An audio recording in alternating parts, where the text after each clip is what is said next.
BJP ಏನು 3 ರಾಜ್ಯಗಳಲ್ಲಿ ಜಯಬೇರಿ ಬಾರಿಸಿದೆ, ಅದರ ಸಲುವಾಗಿ ಒಂದು ಸಂಭ್ರಮಾಚರಣೆಯನ್ನು ಆಚರಿಸ್ತಾ ಇದ್ದೀರಿ. ಸಿಹಿ ಹಂಚುವ ಮೂಲಕ ನಾವು ಈ ಸಂಭ್ರಮಾಚರಣೆಯನ್ನು ಆಚರಿಸ್ತಾ ಇದ್ದೀರಿ. ತುಂಬ ಸಂತೋಷ ಆಯಿತು, ಖುಷಿಯಾಗಿದೆ ಇಲ್ಲಿ ಆಚರಣೆ ಮಾಡೋದಕ್ಕೆ. ಈಗ 15 ವರ್ಷದಿಂದನೇ ಏನು ಮಮತಾ ಬ್ಯಾನರ್ಜಿಯವರ ಆಡಳಿತನ ಈ ಸತಿ 15 ವರ್ಷದ ಅವಧಿಯನ್ನು ಅಂತ್ಯ ಮಾಡಿ ಈ ಸತಿ BJP ಮುಂದೆ ಬಂದಿರೋದು ನಮಗೆಲ್ಲರಿಗೂ ಹೆಮ್ಮೆಯ ವಿಷಯವಾಗಿದೆ. ಇವನ್ ಅಸ್ಸಾಮಲ್ಲೂ ಬಂದಿದೆ, ಪುದುಚೇರಿಯಲ್ಲೂ ಕೂಡ ಬಂದಿದೆ. ಹಾಗಾಗಿ ಈ ಒಂದು ಸಂಭ್ರಮಾಚರಣೆಯನ್ನು ಆಚರಿಸ್ತಾ ಇದ್ದೀರಿ. ಇವತ್ತು ಅದಕ್ಕೆ ಸಲುವಾಗಿ ನಮ್ಮ ರವಿಯಣ್ಣ ಅವರು ಮತ್ತು ನಾಗಣ್ಣ ಅವರು ಮತ್ತು ಅನ್ನೇಗೌಡರು, ಮಾರುತಿ ಸರು ಮತ್ತು ಉಷಾ ಮೇಡಮು ಎಲ್ಲರೂ ಕೂಡ ನಮ್ಮ ಒಟ್ಟಿಗೆ ಸೇರಿಕೊಂಡು, ಎಲ್ಲ ನಮ್ಮ ಮುಖಂಡರುಗಳು ಇವತ್ತು ನಮ್ಮ ಒಟ್ಟಿಗೆ ಸೇರಿಕೊಂಡು, ಎಲ್ಲ ಕಾರ್ಯಕರ್ತರು ಸೇರಿಕೊಂಡು ಇವತ್ತು ಈ ಒಂದು ಸಂಭ್ರಮಾಚರಣೆ ಆಚರಿಸ್ತಾ ಇರೋದು ಖುಷಿಯಾಗಿದೆ. ಎಲ್ಲ ಈಗ ಯಶಸ್ವಿಗೆ ಕಾರಣಕರ್ತರಾಗಿರುವಂತಹ ಎಲ್ಲ ಕಾರ್ಯಕರ್ತರಿಗೂ ಒಂದು ಹೃದಯಪೂರ್ವಕ ಧನ್ಯವಾದಗಳನ್ನು ಅರ್ಪಿಸೋಕ್ಕೆ ಇಷ್ಟಪಡ್ತೀರಿ. ಇವತ್ತಿನ ಫಲಿತಾಂಶ ಬರೋದಕ್ಕೆ ಮೇನ್ ಕಾರಣಕರ್ತರಾಗಿರುವಂಥ ನಮ್ಮ ನರೇಂದ್ರ ಮೋದಿಯವರು, ಅಮಿತ್ ಶಾ ಅವರು ಏನು ಶ್ರಮಿಸಿದ್ದಾರೆ, ನಿತಿನ್ ಅವರು ಸರ್ ಏನು ಶ್ರಮಿಸಿದ್ದಾರೆ, ಅದಕ್ಕೆ ಇವತ್ತಿನ ಫಲಿತಾಂಶ ನಾವು ತಗೊಂಡಿದ್ದೀರಿ. ನಮಗೆ ತುಂಬಾ ಖುಷಿಯಾಗಿದೆ. ಮೇಡಮ್, ಏನು ಎಕ್ಸ್ಪೆಕ್ಟ್ ಮಾಡಿದ್ರೆ ನೀವು ಈ 3 ರಾಜ್ಯದಲ್ಲಿ BJP ಬರುತ್ತೆ ಅಂತ? ಖಂಡಿತ ವೆಸ್ಟ್ ಬೆಂಗಾಲಲ್ಲಿ, ಯಾಕಂದರೆ ಎಲ್ಲರೂ ಅಲ್ಲಿ ಏನು ಕಂಟಿನ್ಯೂಟಿಯಾಗಿ ವರ್ಕ್ ಮಾಡಿದ್ರು, ಆ ವರ್ಕ್ ರಿಸಲ್ಟ್ ಬರುತ್ತೆ ಅನ್ನೋ ಒಂದು ಎಕ್ಸ್ಪೆಕ್ಟೇಷನ್ ಖಂಡಿತ ಇತ್ತು. ಇವನ್ನ ನಮ್ಮ ರಾಜುವರು ಕೂಡ ಪಾಂಡಿಚೇರಿಯಲ್ಲಿ ಕೂಡ ಅವರು ಕೂಡ ವರ್ಕ್ ಮಾಡಿದರು, ಅವರು ಪ್ರಚಾರದಲ್ಲಿದ್ದರು, ಅವರು ಒಂದು 15 ದಿವಸ ವರ್ಕ್ ಮಾಡಿದರು. ಅದು ಎಲ್ಲ ಕಾರ್ಯಕರ್ತರ ಒಂದು ಶ್ರಮ ಇವತ್ತು ಫಲ ಬಂದಿದೆ ಅಂತ ಹೇಳಕ್ಕೆ ಇಷ್ಟಪಡ್ತೀನಿ. Thank you. ರಾಷ್ಟ್ರೀಯ ಅಧ್ಯಕ್ಷ ಅಮಿತ್ ಶಾ ಜಿಯವರಿಗೆ ಮತ್ತು ನರೇಂದ್ರ ಮೋದಿಜಿಯವರಿಗೆ ಎಲ್ಲರಿಗೂ ಕೂಡ ಈ ಎಲ್ಲರಿಗೂ ಒಳ್ಳೆಯದಾಗಿದೆ. ಮತ್ತು ನಮ್ಮ ಈ ಒಂದು ಯಶಸ್ಸು ನಮ್ಮ ರಾಜ್ಯದಲ್ಲಿ ಹೊಸದಾಗಿ ಒಂದು ನಮಗೂ ಕೂಡ BJPಯ ಒಂದು ಅಲೆಗೆ ಇದನ್ನು ಸ್ಫೂರ್ತಿಯನ್ನು ನೀಡಿದೆ. ಅದಕ್ಕಾಗಿ ನಮ್ಮೆಲ್ಲರಿಗೂ ಧನ್ಯವಾದ.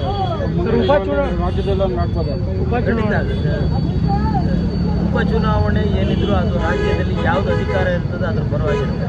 ಈಗ ಆ 2 ಸ್ಥಾನವನ್ನು ಕೂಡ ನಾವು BJPನ ಗೆದ್ದಿದ್ರು ಕೂಡ ಏನು ಅಧಿಕಾರ ಕಸ್ಕೊಳ್ಳೋಕ್ಕಾಗ್ತಿರಲಿಲ್ಲ. ಹಾಗಾಗಿ ಅಲ್ಲಿ ಜನ ಏನು ಯೋಚನೆ ಮಾಡ್ತಾರೆ, ಸರ್ಕಾರ ಕಾಂಗ್ರೆಸ್ದಿದೆ, ಹಾಗಾಗಿ ಅದನ್ನ ಕಾಂಗ್ರೆಸ್ದನ್ನೇ ಗೆಲ್ಸ್ಕೊಂಡ್ರೆ ನಮಗೆ ಆಗ್ತದೆ. ಆದ್ರೂ ಕೂಡ ಸಾಕಷ್ಟು ಪೈಪೋಟಿ ಇದೆ. 4,000 5,000 ಈ ಥರ ಅಂತರದಲ್ಲಿ ಇದಾಗಿರೋದ್ರಿಂದ, ತೀವ್ರ ಪೈಪೋಟಿ ಇರೋದ್ರಿಂದ ಸೊ ಈ ಗೆಲುವು GBAಗೆ ಮುಂದೆ ಒಂದು ನಾಂದಿ ಆಡುತ್ತೆ ಸರ್? ಖಂಡಿತ ಆಡುತ್ತೆ. ಫಲಿತಾಂಶ 3 ರಾಜ್ಯಗಳಲ್ಲಿ BJP ಹೊರಹೊಮ್ಮಿದೆ. ಅದೇ ತರಹ ಮುಂದಿನ ದಿನಗಳಲ್ಲೂ ಸಹ ನಮ್ಮ ಕರ್ನಾಟಕದಲ್ಲೂ ಸಹ BJP ಬರುತ್ತೆ ಅಂತ ನಾವು ನಂಬಿಕೆ ಇಟ್ಕೊಂಡಿದ್ದೇವೆ. ಈಗಾಗಲೇ ಎಲ್ಲ ರಾಜಕೀಯ ಪಕ್ಷಗಳು ಚುನಾವಣೆಗಳಿಗೆ ಮುಂಚೂಣಿಯಲ್ಲಿದ್ದಾರೆ. ಯಾವ್ಯಾವ್ದು ಬರ್ತದೆ, ಇಡೀ ಭಾರತದಲ್ಲಿ BJP ಸರ್ಕಾರ ಬಂದರೆ ಭಾಳ ಉತ್ತಮವಾಗುತ್ತೆ. ಹೊರ ದೇಶಗಳಲ್ಲೂ ಸಹ ನಮ್ಮ BJP ಸರ್ಕಾರ ಇರೋದ್ರಿಂದ ನಮ್ಮ ದೇಶಕ್ಕೆ ಬಹಳ ಉತ್ತಮವಾದ ಸವಲತ್ತುಗಳು, ಸೌಕರ್ಯಗಳು ಅಲ್ಲಿಂದ ನಾವು ಬರ್ತಾ ಇದ್ದೇವೆ. ನಮ್ಮ ದೇಶದಿಂದ ರಫ್ತಾಗ್ತದೆ, ಯಾವ ದೇಶದಿಂದ ಆಮದಾಗ್ತದೆ. ಇದರಿಂದ ನಮ್ಮ BJP ಸರ್ಕಾರ ಇರೋದ್ರಿಂದ ಎಲ್ಲರಿಗೂ ಒಳ್ಳೆಯದಾಗ್ತದೆ.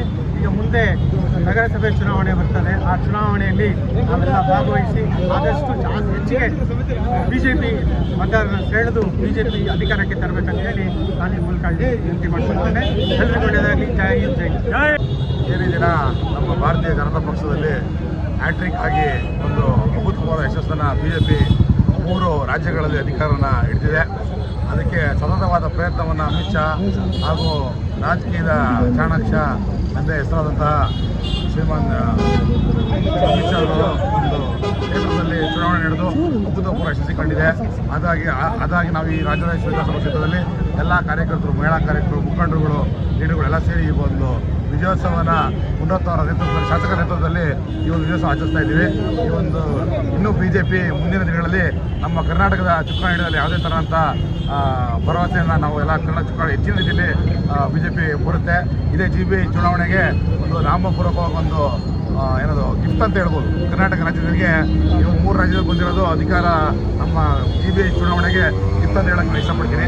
ಈ ಒಂದು ಅಭೂತಪೂರ್ವ ಯಶಸ್ಸಿಗೆ ನಮ್ಮ BJP ಪಾರ್ಟಿಗೆ ಮತ್ತೊಮ್ಮೆ ನಾನು ನರೇಂದ್ರ ಮೋದಿ ಅವರಿಗೂ ಹಾಗೂ ಅಮಿತ್ ಶಾ ಅವರಿಗೂ ಹೃದಯಪೂರ್ವಕ ಸ್ವಾಗತ ಕೋರ್ತಾ ಬೋಲೋ ಭಾರತ್ ಮಾತಾ ಕಿ, BJPಗೆ, ಭಾರತೀಯ ಜನತಾ ಪಕ್ಷಕ್ಕೆ.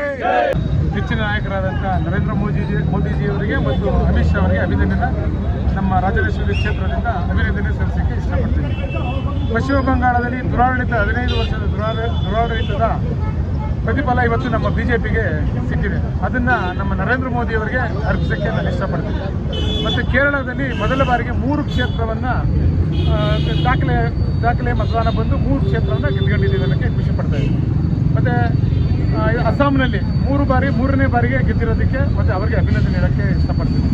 ಇದೆಲ್ಲನೂ ನಮ್ಮ BJP ಕಾರ್ಯಕರ್ತರ ಮತ್ತು ಮುಖಂಡರಿಗೆ ಅರ್ಪಿಸೋಕ್ಕೆ ಇವತ್ತಿನ ದಿನದಲ್ಲಿ ಇಡೀ ಇಂಡಿಯಾ ದೇಶದಲ್ಲಿ ನಡೆದಂಥ ಯಾವ್ಯಾವ ರಾಜ್ಯದಲ್ಲಿ 5 ರಾಜ್ಯದಲ್ಲಿ ಸಾರ್ವತ್ರಿಕ ಚುನಾವಣೆ ನಡೀತೋ ಅಲ್ಲಿ ಬಹಳ ಪ್ರಚಂಡ ಬಹುಮತದಿಂದ BJP ಗೆದ್ದಿದೆ. ಆಮೇಲೆ ಪಶ್ಚಿಮ ಬಂಗಾಳದಲ್ಲಿ 40 ವರ್ಷ 20 ವರ್ಷ ಕಂಟಿನ್ಯೂ ಮುಖ್ಯಮಂತ್ರಿ ಅಂಥ ಜಾಗ ಬ್ರೇಕ್ ಮಾಡಿ ಇವತ್ತು ಅತ್ಯಧಿಕ ಮತದಿಂದ ಇದಾಗಿದೆ. ಆಮೇಲೆ ನಮ್ಮ ಡೆಪ್ಟಿ CM ಶಿವಕುಮಾರ್ ನಮ್ಮ ಏನು ಡೆಪ್ಟಿ CM KPCC ಅಧ್ಯಕ್ಷರಾಗಿರೋ ಅವರು ಅಸ್ಸಾಂ ಚುನಾವಣೆನ ಮುಂಚೂಣಿ ಇನ್ಚಾರ್ಜ್ ತಗೊಂಡು ಮಾಡಿದ್ದಾರೆ.